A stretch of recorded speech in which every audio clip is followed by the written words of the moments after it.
নমস্কার, আমি তনুশ্রী। আবারও চলে এসেছি নতুন একটা ভিডিও নিয়ে। আশা করি তোমরা সবাই ভালো আছো। জানো তো, বর্ষা মানেই শুধু ওই প্যাচপ্যাচে বৃষ্টি, কাদা আর ওই ছাতা নয়।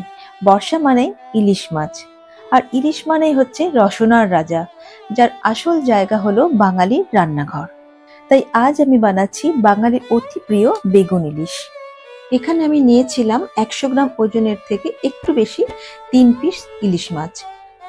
এবার মাছের টুকরোগুলোকে নুন, হলুদ ও সর্ষের তেল দিয়ে ভালো করে মাখিয়ে রেখেছি। ওই একইভাবে বেগুনটাকেও নুন হলুদ মাখিয়ে রেখেছি। মোট 10 মিনিট মাখিয়ে রাখলেই হবে।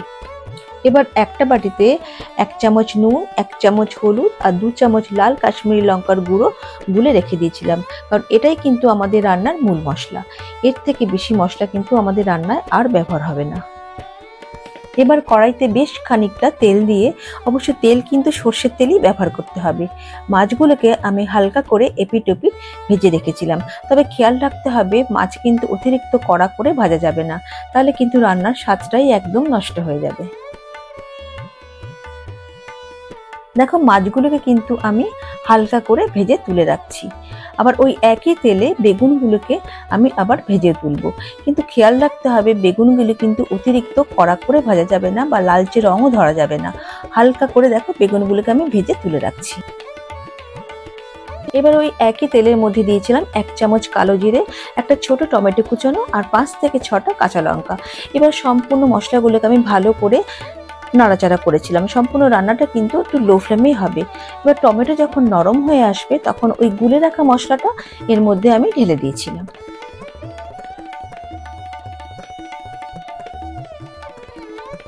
মশলা যখন ভালো করে কষে আসবে, তখন তার মধ্যে আমি দিয়েছিলাম 2 কাপ জল। ঝোল যখন ভালো করে ফুটে উঠেছে, তখন তার মধ্যে আমি এক এক করে মাছগুলোকে ছেড়ে দিয়েছিলাম। মাছগুলো ছেড়ে দেওয়ার পর আমি উপর থেকে দিয়েছিলাম ওই যে ভেজে রাখা বেগুনগুলো, সেগুলো আমি এক একটা করে ঝোলে দিয়ে দিয়েছিলাম।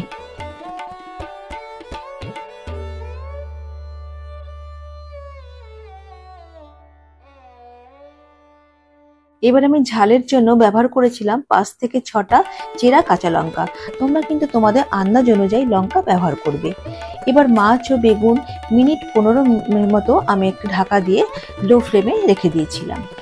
15 মিনিট পর ঢাকনা খুললেই কিন্তু আমাদের তৈরি হয়ে যাবে বেগুন ইলিশ। এরকম এক বর্ষার দুপুরে যদি ধোয়া ওঠা ভাত আর সাথে যদি থাকে এরকম একেবারে গরম গরম বেগুন ইলিশ, তাহলে তার কোনো কথাই নেই। কি বলো তোমরা? আজকের রেসিপিটি যদি তোমাদের ভালো লেগে থাকে, তাহলে অবশ্যই কিন্তু কমেন্ট করে জানাবে। আবারও আসবো নতুন একটা ভিডিও নিয়ে। সবাই ভালো থেকো, সুস্থ থেকো।